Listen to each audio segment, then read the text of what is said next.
이미지가 참 중요합니다. 이 이미지가 주는 영향이 굉장히 크기 때문이죠. 광고 전략 중에서도 이 이미지를 선점하기 위해서 포지셔닝이라는 전략이 있습니다. 이 포지셔닝은 고객의 마음에 해당 상품을 위치시키는 거예요. 예를 들면 이런 겁니다. 쌍카라는 커피가 미국에 있다고 해요. 이런 브랜드가 있다고 하는데요. 이 커피 이 브랜드에 카피가 있습니다. 이런 카피가 있어요. 우리 제품은 미국에서 세 번째로 잘 팔리는 커피입니다. 뭔가 뇌리에 이렇게 남게 되죠. 또 있어요. 세븐업 절대 콜라가 아닙니다. 또요. 에이비스 렌터카 기업인데요. 에이비스는 렌터카 업계에서 2위에 불과합니다. 그런데 고객은 어째서 우리를 이용할까요? 우리가 더 열심히 일하기 때문입니다. 그 이전 시대에는 자신들의 제품이 최고라는 전략으로 광고를 해서 효과를 얻었어요. 근데 모든 제품들이 다 본인들의 제품이 최고라고 광고를 하니 그곳에서 차별화를 두기 시작을 한 겁니다. 고객들의 머릿속에 어느 지점에 이미지를 심어주면 그 효과가 훨씬 더 크다는 것이죠. 이처럼 이미지가 갖는 영향력은 이토록 큽니다. 근데 성경에 등장하는 오늘 우리가 살펴보는 이 도마라는 사람에게도 이미지가 있죠. 여러분 교회를 오래 다니신 분들은 도마하면 떠오르는 이미지가 있습니다. 바로 하나님을 예수님을 잘 믿지 않는 의심하던 사람이라는 이미지가 우리에게 있죠. 그 이유가 다음 구절 때문입니다. 요한복음 20장 25절인데요. 다른 제자들이 그에게 이르되 우리가 주를 보았노라 하니 도마가 이르되 내가 그의 손에 못자국을 보며 내 손가락을 그 못자국에 넣으며 내 손을 그 옆구리에 넣어보지 않고는 믿지 아니하겠노라 하니라. 도마는 예수님의 부활을 믿을 수 없다고 말해요. 예수님 상처를 직접 보고 내가 그걸 확인해서 손가락까지 넣어봐야만 나는 진정으로 그때서야 부활을 인정할 수 있을 것이다 라고 말합니다. 근데 오늘 이 본문을 통해서 이처럼 철저한 회의론자였고 철저한 의심 많던 도마가 부활한 예수님을 만나고 그 인생이 완전 극적으로 변화가 돼요. 의심이 가득했던 회의론자가 극적으로 소생하는 새로운 생명과 이 활력을 찾게 된 과정을 살펴보면서 오늘 우리도 이 소생의 기쁨을 누리기를 원합니다. 본문 가운데 이것을 함께 살펴보기 원하는데요. 그래서 첫 번째, 소생의 기쁨을 누리기 위해서는 나를 향한 헤아림을 경험하라는 것이에요. 예수님께서 부활하신 이후에 많은 사람들을 만나셨습니다. 요한복음 20장 오늘 본문 앞쪽을 보면 무덤에서 막달라 마리아를 먼저 만나세요. 그리고 뒤이어서 많은 제자들을 차례대로 만나십니다. 그런데 많은 제자들은 다 만나셨는데 도마만 유독 만나지를 못하셨어요. 왜 도마가 없었는지 성경에 기록되어 있지는 않은데 한 주석가가 이렇게 설명을 했습니다. 예수님의 죽음이 너무도 엄두가 나지 않은 사건이라 도마 그는 혼자서 소화할 시간이 필요했다. 그러니까 단순히 도마가 지금 예수님 믿고 싶지 않아서 그냥 관심이 없어서 그 제자들이 모여있을 때 예수님 나타나신 그 장면에 함께 있지 않았던 것이 아니에요. 도마가 지금 예수님을 만나지 못했던 이유는 뭐 성경에 기록하지 않아서 확실하게는 알 수는 없지만 도마는 지금 감당할 수 없었던 겁니다. 예수님의 그 죽음을 지금 마주해서 인정하고 싶지 않았던 것이에요. 너무나 충격적이니까. 그걸 혼자서 지금 소화할 시간이 필요했다는 것이죠. 따라서 도마가 원래 예수님에 대해서 믿음이 없던 사람이 아니라는 겁니다. 뭐 오히려 성경을 보면요, 도마는 누구보다 열정적인 사람이었어요. 요한복음 11장 16절 보십시오. 디두모라고도 하는 도마가 다른 제자들에게 말하되 우리도 주와 함께 죽으러 가자 하니라. 여러분, 예수님께서 어떤 말씀을 전하셨는데 그 말씀을 듣고 도마가 우리도 예수님과 함께 죽으러 가자, 열정적인 반응을 가진 사람이 도마였던 것이죠. 여러분 어떠세요? 내가 알고 있던 도마, 원래 내게 주어져 있던 그 이미지의 도마와 조금은 다르지 않습니까? 그래서 이 본문을 팀 켈러 목사님이 이렇게 설명을 합니다. 도마 그는 예수님을 존경하고 사랑하는 그분의 제자였다. 하지만 바로 그 이유 때문에 괜히 기대감에 부풀기가 두려웠다. 그분이 살아계시다라는 다른 제자들의 말에 도마는 희망 고문이라면 너무 고통스러워서 사양이다라고 답한 셈이다. 그러니까 여러분, 지금 단순히 도마가 예수님 믿고 싶지 않고 믿음이 없어서 그저 의심하는, 예수님 사랑할 수 없어, 이렇게 이야기한 사람이 아니라는 것이 느껴지세요? 여러분, 도마가 지금 어떤 사람으로 느껴지세요? 너무나 예수님을 사랑하기 때문에 행여나 사람들이 잘못 봐서 그분이 진짜 예수님이 아니라면 나는 너무나 절망하고 좌절할 것 같아서, 그게 희망 고문이라면 난 너무 고통스러우니까 사양할게, 정말 살아났다고 믿어지지가 않으니까 거절할게. 지금 도마가 이렇게 이야기를 하고 있는 건 아닙니까? 다시 말해서 도마는 예수님을 향한 너무나 뜨거운 충성을 가지고 있었던 사람이기도 했기 때문에 지금 그 마음에 있던 슬픔과 상실로 인하여서 차마 예수님의 부활을 받아들일 수 없는 상태였다는 것입니다. 반대로 표현하면 그 마음이 부활이 들어오기에, 예수님 살아나셨다라는 걸 믿기에 이미 너무 마음 가득 슬픔으로 가득 채워져 있었다는 것이에요. 사랑하는 여러분, 오늘 이 시대를 살아가는 우리도 마찬가지입니다. 여러분, 예수님 정말 진실로 부활하셨습니다. 여러분, 이 부활의 어떤 이 믿음이요, 완전한 확신, 인간은 그렇게 느낄 수 없어요. 여러분, 예수님 정말 진실로 부활하셨습니다. 여러분 믿으십니까? 믿으시는 분 아멘 해보십시오. 여러분, 예수님 진실로 부활하셨습니다. 여러분 믿으십니까? 여러분, 아멘으로 고백하는 그 신앙의 고백과 믿음의 고백이 있다면 저와 여러분 지금 예수님의 부활을 믿고 있는 것이에요. 그것이 완전한 확신, 어떠한 의심도 없는 완벽한 확신의 상태가 되기에는 우린 너무 연약한 인간이에요. 그것을 너무 큰 의미를 두지 마십시오. 여러분과 저는 이미 믿음이 있는 것이에요. 그런데 문제는 무엇인가? 예수님의 부활을 진정으로 깊이 생각하고 받아들이기에 우리 인생에 찾아오는 도마와도 같이 막 수많은 슬픔과 상실들이 있다는 것이에요. 내 마음을 채우는 것들이 너무나 많다는 것입니다. 심지어 기술의 발달로 인해서 내 인생에 벌어지는 일들만 해도 너무나 많은 정보가 내게 주어지는데, 다른 인생에 찾아온 수많은 이야기들까지 우리는 매일매일 접하며 살아가요. 여러분, 기억하십시오. 인간은 한계가 있는 존재예요. 우리는 정확한 한계 속에 살아갑니다. 하루에 사용할 수 있는 시간은 24시간으로 정해져 있고, 하루에 내가 사용할 수 있는 힘은 정해져 있어요. 이것을 깨닫지 못할 때 우리는 굉장히 마음껏 살아가죠. 내가 유한하다는 것을 인정하는 순간부터 우리는 내게 주어진 힘과 내게 주어진 모든 것들을 어떻게 제대로 사용해야 하는가, 그때부터 스케줄을 짜며 그때부터 우리는 인생의 계획을 세우게 되죠. 우리는 절대로 무한하지 않아요. 그런데 인생 가운데 가장 모든 것이 충만한 시대가 언제인가? 그 시기가 바로 20대의 청년의 시기입니다. 나의 체력, 나의 열정, 나의 모든 것, 가장 충만한 시기이기 때문에 우리는 자칫 이 청년 때 착각해요. 난 모든 것을 할 수 있을 것이라고. 여러분, 아니에요. 완벽히 틀린 생각이에요. 우리는 유한해요. 우리는 한계가 있어요. 우리는 무한하지 않아요. 이 시대는 그 수많은 정보를 쏟아내고 있습니다. 그래서 내가 담아야 수 있는 정보 그릇은 크기가 정해져 있어요.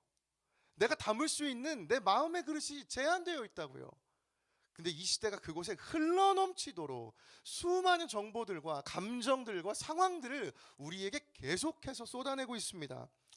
뿐만 아니라 이걸 그냥 담아내는 게 아니라 정말 예쁘게 잘 담아내야 한다는 부담과 인식까지도 이 시대가 우리에게 전하고 있죠.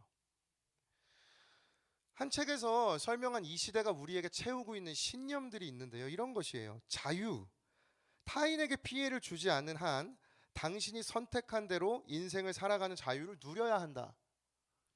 행복. 당신은 자신이 느끼기에 가장 행복한 일을 해야 한다. 누구를 위해서도 그 행복을 포기해서는 안 된다. 도덕성. 모든 사람은 무엇이 옳고 그른지를 결정할 수 있는 권리를 지닌다. 여러분, 우리는 너무 바쁩니다. 이 요구하는 것을 다 이뤄내야 한다는 부담 속에 살아가요. 살다 보면 내가 어느새 왜 이렇게 쫓기며 살아가고 있는가, 그걸 느끼는 순간 우리는 번아웃이 찾아오고 그 자리에 주저앉고 잠시 머물러서 내 인생을 돌아보게 되죠. 여러분, 어떻게 살아가고 계십니까? 오늘 이런 나에게 사랑하는 여러분, 오늘이 부활주일날 여러분은 어떤 마음으로 이 자리 가운데 나오셨습니까? 이 부활이 파고들 만한 마음의 여유가 있습니까? 오늘 이 도마의 마음이 내게 있지 않습니까? 예수님 지금 부활이 나랑 받아들일 준비조차 돼 있지 않은 내게 있는 상실과 내게 있는 슬픔과 내게 주어진 인생의 수많은 정보로 인하여서 이것이 나에게 와닿지 않고 있는 것은 아니냔 말입니다. 근데 제가 설교를 준비하면서 이 본문에서 이런 도마를 향해서 예수님께서 행하신 아주 뭉클한 장면 하나를 발견했습니다. 그 본문이 26절과 27절인데요. 우리 함께 읽겠습니다. 시작. 여드레를 지나서 제자들이 다시 집 안에 있을 때에 도마도 함께 있고 문들이 닫혔는데 예수께서 오사 가운데 서서 이르시되 너희에게 평강이 있을지어다 하시고 도마에게 이르시되 내 손가락을 이리 내밀어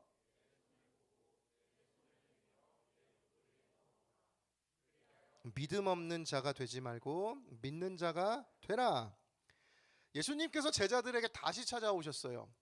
그리고 예수님은, 저는 이 본문이 정말 친근하고 참 예수님 이렇게 재밌으신 분인 것 같습니다. 제자들에게 찾아와서 처음 하신 말씀이 뭐예요? 너희에게 평강이 있을지어다. 이게 지금으로 치면 샬롬, 잘 있었니? 제자들에게 친근하게 인사를 해주셨어요. 그 다음에 제겐 이 본문 뒤에 예수님께서 보여주신 모습이 제 눈에 들어왔는데요. 바로 도마에게 이르시되 라는 표현입니다. 사실 예수님이 제자들을 만나시고 8일이라는 시간 뒤에 다시 제자들을 찾아오셨어요. 저는 솔직히 생각했을 때 제자들을 굳이 다시 찾아오실 필요가 없다고 생각했습니다. 이미 11명, 한 명의 제자인 유다는 스스로 목숨을 끊었고 11명의 제자가 남았는데 그 중에 10명이 예수님 봤어요. 이미 믿음 가질 친구들 다 가졌어요. 한 명 도마 예수님 못 만났습니다. 예수님 보시기에 8일이라는 시간을 뒤에 오신 이유가 뭘까? 아마도 도마가 믿을 수 있도록 시간을 주신 거 아닐까요? 굳이 안 오셔도 돼요. 도마는 실패한 제자로 여기시면 되니까요. 500여 명이 넘는 사람이 예수님을 만나요. 부활 이후에. 500명 중에 한 명인 도마를 예수님이 굳이 만나실 필요가 있습니까? 근데 예수님은 오늘 제자들에게 다시 나타나셨어요. 그리고 왜 그 자리에 다시 오셨는지 명확하게 표현하십니다. 거기에 모여있던 제자들 중에 도마에게 이르시는 것이에요. 저는 이 장면이 너무 인상적이었습니다. 여기 이 구절을 의역해 놓은 메시지 성경으로 읽으면 훨씬 더 선명해요. 제가 읽어드릴게요. 여드레 후에 제자들이 다시 방에 모여 있었다. 이번에는 도마도 함께 있었다.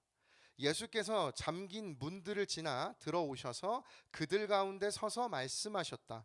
너희에게 평안이 있기를. 그런 다음 예수께서 도마에게 주목하여 말씀하셨다.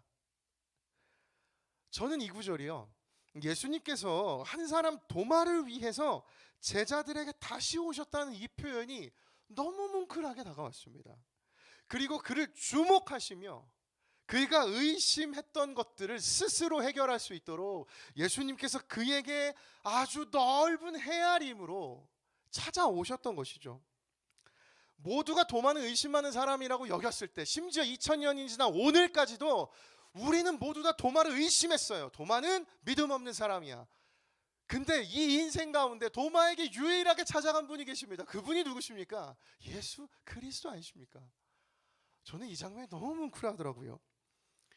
예수님의 부활은 수많은 사람 중에 그 한 사람을 헤아리는 헤아림의 의미를 담고 있어요.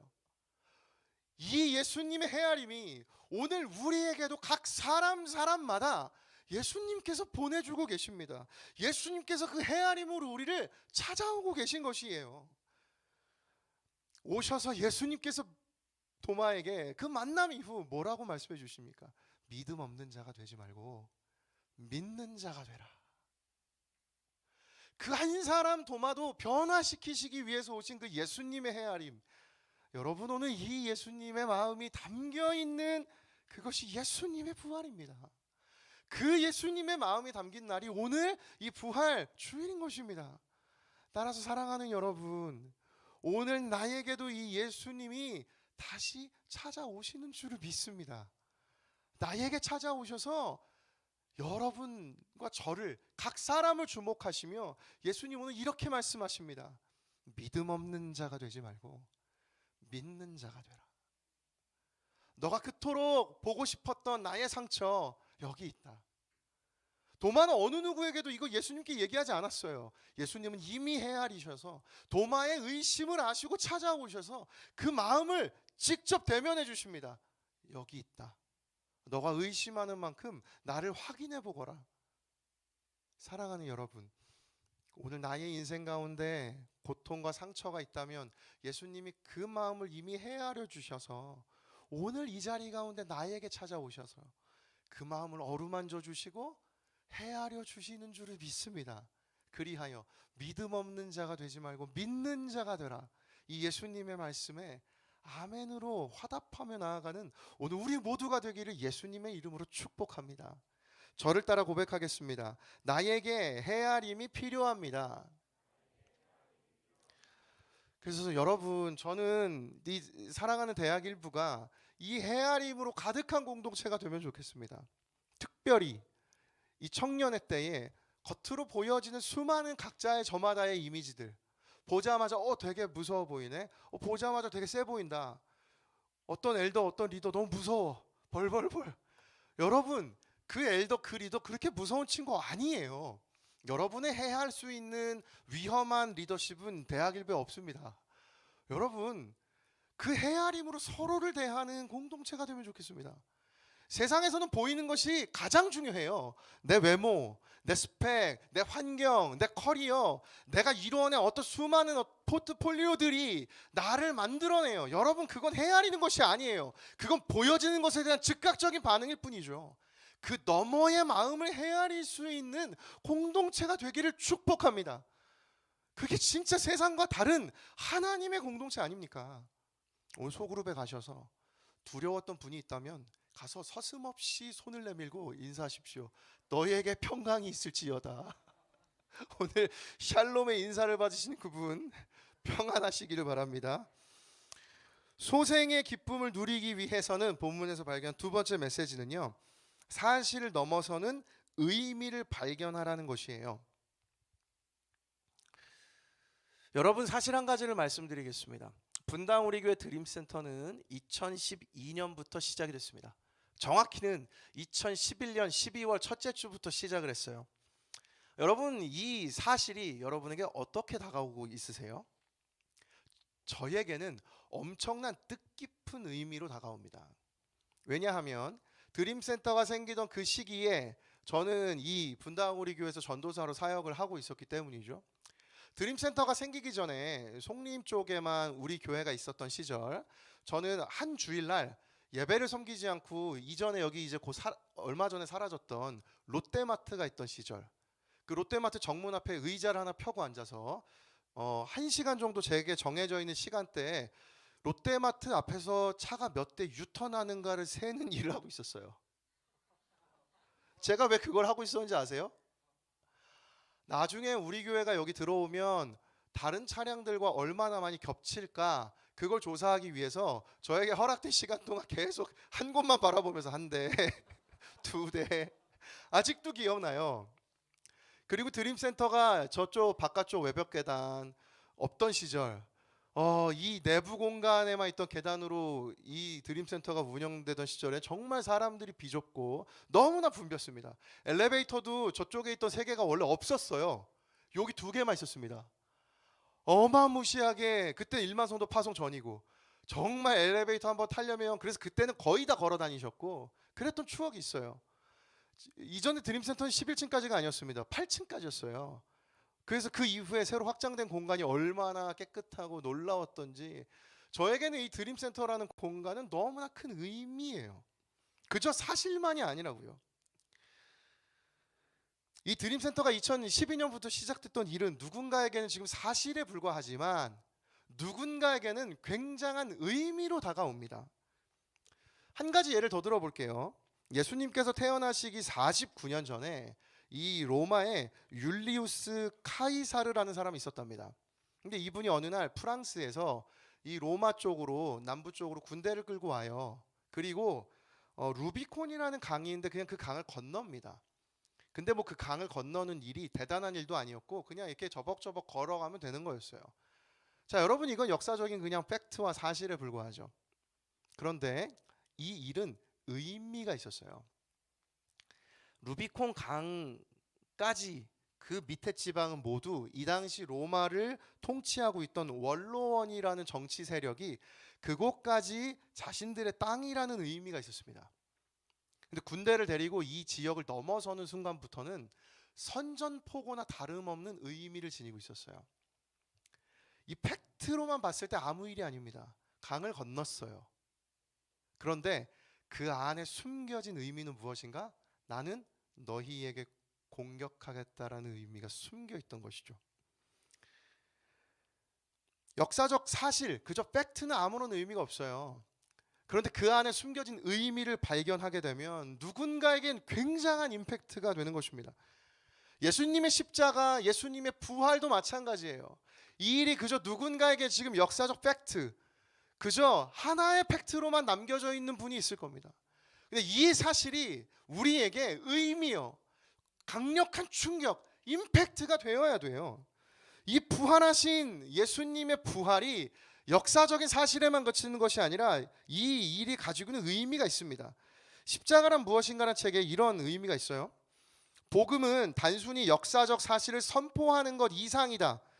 복음은 십자가 죽음과 부활이라는 사건 자체라기보다는 기독교 신앙의 중심에 놓인 그 사건들의 의미다. 예수가 죽은 것은 역사이지만, 팩트이지만, 사실이지만 예수가 우리 죄를 위해 죽은 것은 복음이다. 여러분이 예수님이 죽으신 그 팩트에만 머무르지 않기를 바랍니다. 이 사실이, 이 팩트가 오늘 나에게 거룩한 충격인 임팩트가 되기를 원합니다. 어떻게 이걸 경험할 수 있을까요? 어떻게 이 부활이 나에게 그럼 새로운 충격으로 다가올 수 있을까요? 서두에 말씀드렸던 이 포지셔닝이라는 책에 포지셔닝의 뜻을 이렇게 설명해요. 다르고 새로운 것을 만들어내는 게 아니다. 이미 마음에 들어있는 내용을 조작하고 기존의 연결고리를 다시 엮는 것이다. 사랑하는 여러분, 다시 내 안에 새로운 걸 만들어내는 것이 아니에요. 이미 내 안에 있는 걸 새롭게 재구성하는 것, 그것이 역사적 사실이 나에게 진정한 의미가 될 수 있는 방법이라는 것입니다. 저와 여러분 안에 하나님 수많은 어떤 팩트들을 주셨어요. 하나님이 저와 여러분 안에 수많은 어떤 정보를 주셨어요. 아무런 나에게 아직 의미가 없지만 이것이 내게 너무나 큰 충격으로 연결되는 그 연결고리가 만들어지는 순간, 그 순간이 부활한 예수님을 만나는 감격적인 순간이라는 것이에요. 저와 여러분의 인생 안에 그 흔적이 있습니다. 하나님 살아계시면 여러분 정말 확인하고 싶으십니까? 여러분 그 흔적은 내 인생 가운데 있어요. 오늘 이걸 하나님 앞에서 다시 내가 연결하는 과정이 하나님 앞에 그 주님을 감격적으로 만나는 순간인 것입니다. 여러분 그 일이 일어나야 돼요. 내 믿음의 포지셔닝이 오늘 다시 한번 일어나야 된다는 것이죠. 예수님께서 도마에게 찾아가셨어요. 이 일이 도마에게 어떤 의미가 되었는가? 도마의 마음 가운데 있던 어떤 정보가 재구성되는 순간이 있었어요. 25절을 보십시오. 다른 제자들이 그에게 이르되 우리가 주를 보았노라 하니 도마가 이르되 내가 그의 손의 못자국을 보며 내 손가락을 그 못자국에 넣으며 내 손을 그 옆구리에 넣어보지 않고는 믿지 아니하겠노라 하니라.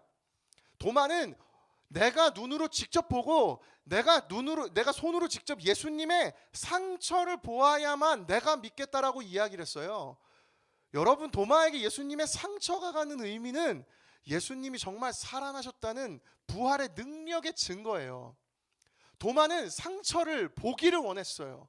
왜요? 예수님 능력을 확인할 수 있으니까요. 예수님을 확인하는 게 아니에요. 예수님이 살아나신 능력을 보고 싶었어요. 왜냐하면 도마에게 예수님은 어떤 존재입니까? 압제당하고부터 로마로부터 우리를 구원해 줄 능력의 왕, 이 로마를 정말 깨뜨려 부셔버릴, 내 인생을 구원해 줄 정말 강력한 힘을 가진 능력의 왕, 도마는 그걸 꿈꿨어요. 그러니 예수는 살아나야만 해요. 근데 그 살아나기 위해서 그가 확인하고 싶은 것, 정말 예수님 죽었다 살아났단 말인가? 그럼 상처가 있어야지. 십자가에 돌아가셨는데 내가 그걸 봐야지. 그러면 그건 예수님의 진정한 능력일 거야. 도마가 원하고 주목했던 건 예수님이 아니라 예수님의 상처였던 것이에요. 도마는 그걸 바랬어요. 그런데 예수님은 도마에게 오셔서 도마의 어떤 것도 주목하시지 않았어요. 그저 도마 자체를 주목하셨어요. 저는 오늘 본문을 묵상하면서 이 극명한 대비가 저에게 너무나 선명하게 묵상되었습니다. 도마는 예수님께 상처를 요구했어요. 하나님, 당신이 정말 능력의 왕이라면 상처를 보여주십시오. 예수님은 그 어리숙하고 미숙한 도마에게 찾아가셔서, 여러분, 도마에게 상처 보여주실 필요 있습니까? 솔직히요. 저 같으면 가서 온 힘을 다해서, 도마야,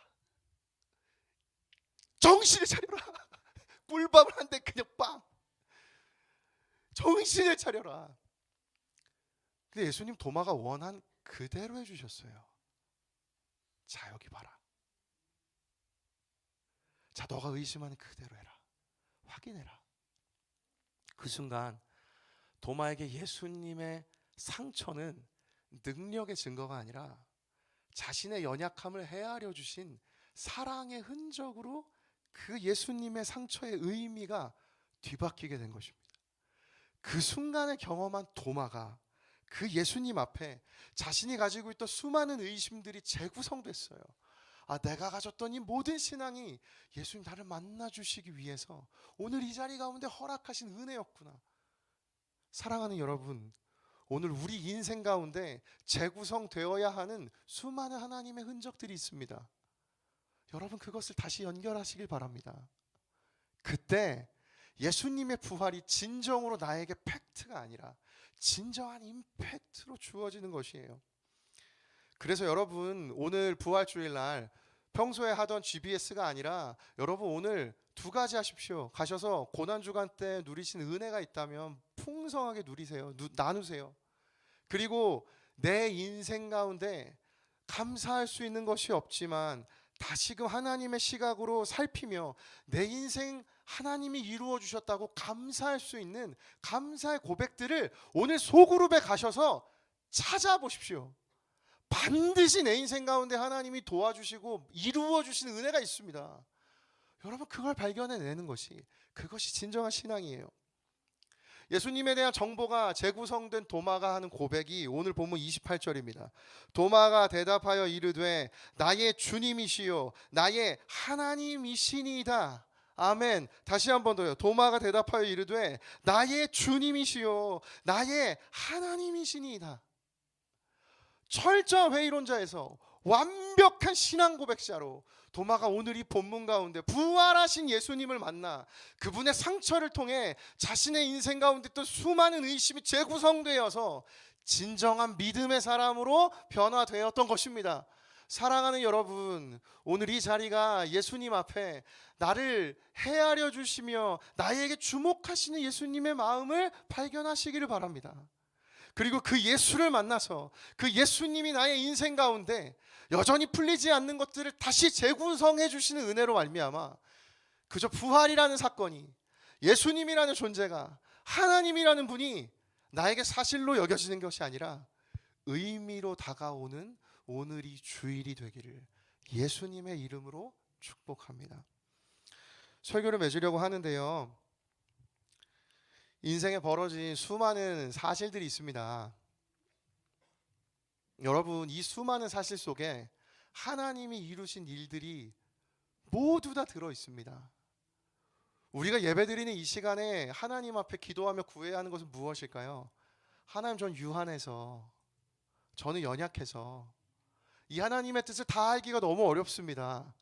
나에게 오는 하나님의 시각을 주셔서 나의 인생을 다시 새롭게 해석하게 하여 주시옵소서. 우리 이 마음 가지고 기도하며 나아갈 텐데요, 우리 마지막으로 그 소망의 하나님을 함께 선포하며 로마서 15장 13절 같이 고백하고 함께 찬양하며 나아가겠습니다. 함께 읽겠습니다. 시작.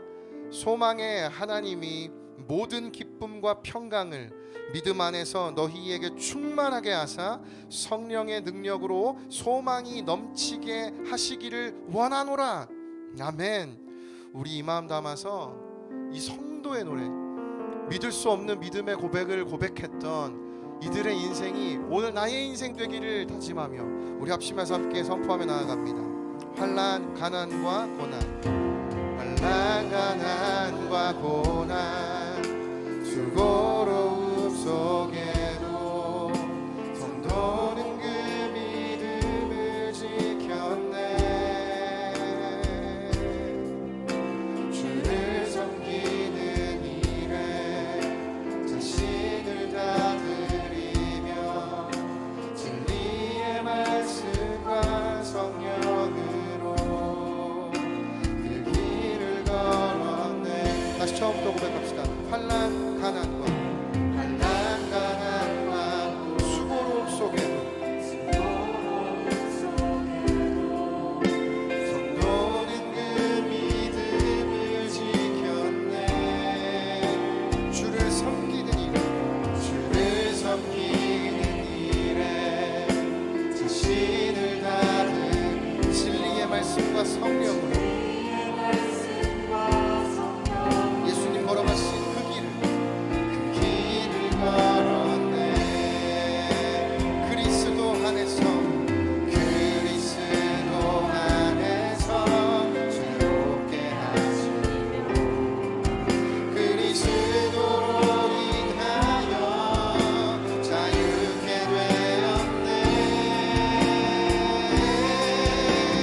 우리는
하나님 아버지, 아무도 모르는 나의 마음을 오늘 찾아와 주셔서 그 십자가 사랑으로 헤아려 주시기를 원합니다.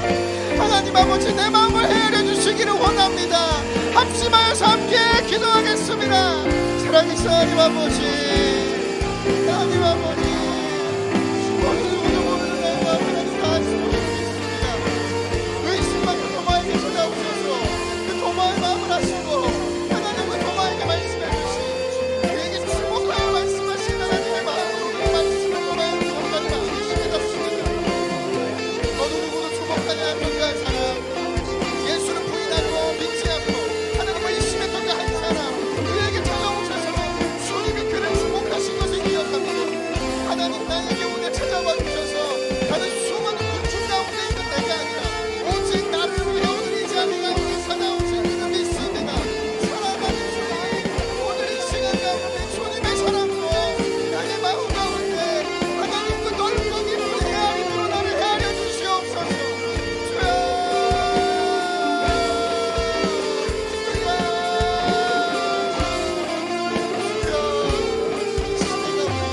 너무나 많은 분들이 내 마음을 헤아려 합니다.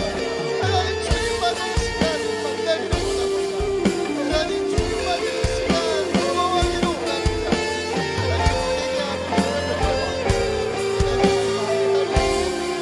아버지, 내가 아무것도 할 수 없지 않고 이 같은 인생 하나님과 만나는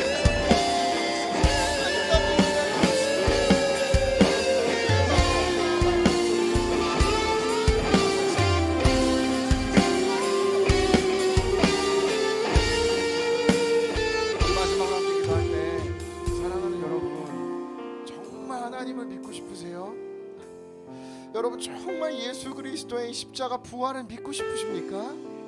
그렇다면 오늘 내 인생을 다시 깊이 돌아보는 시간을 갖기 원합니다. 그 안에 예수님 남겨주신 그 십자가 상처의 흔적들이 있습니다. 단순히 그것이 예수님의 능력이 아니라, 단순히 하나님의 권능만이 아니라 나를 향한 사랑의 흔적이 그 자리에 있음을 믿습니다. 오늘 하나님 앞에 기도하며 나아갈 때, 하나님, 내 인생에 남겨놓은 하나님의 수많은 정보들이 재구성되는 은혜를 허락하여 주시옵소서. 우리 마지막으로 주여 한번 외치고 기도하며 나아갑니다. 주여, 사랑하신 하나님 아버지,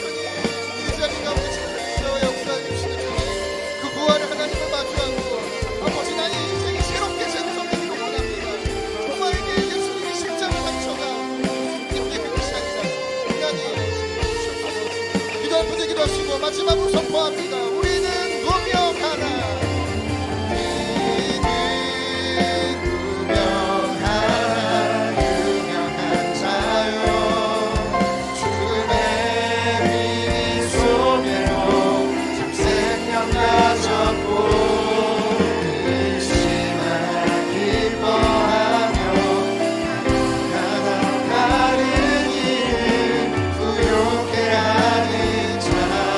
마지막으로 선포합니다. 우리는 무명하나, 우리는 무명하나 유명한 자요, 주님의 빛 속에도 참 생명 가졌고 의심하나 기뻐하며 가난하나 다른 일을 부욕해 하는 자로다.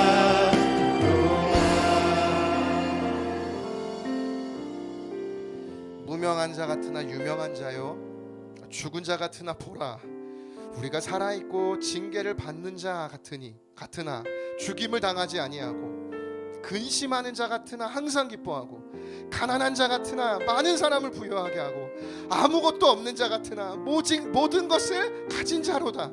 아멘. 살아계신 하나님 아버지, 아무것도 없는 자 같으나 모든 것을 가진 자라고 말씀해 주신 이 말씀이 오늘 그 부활하신 예수님을 깊이 만남으로 내 인생 가운데 하나님 남겨놓으신 수많은 하나님 사랑의 정보들이 재구성돼요. 그 하나님 앞에 나의 인생 가운데 하나님 남겨주신 사랑의 흔적에 감동하여 십자가가 나에게 사실로만 다가오는 것이 아니라 하나님의 깊은 사랑의 의미로 다가오는 인생 되게 하여 주시옵소서.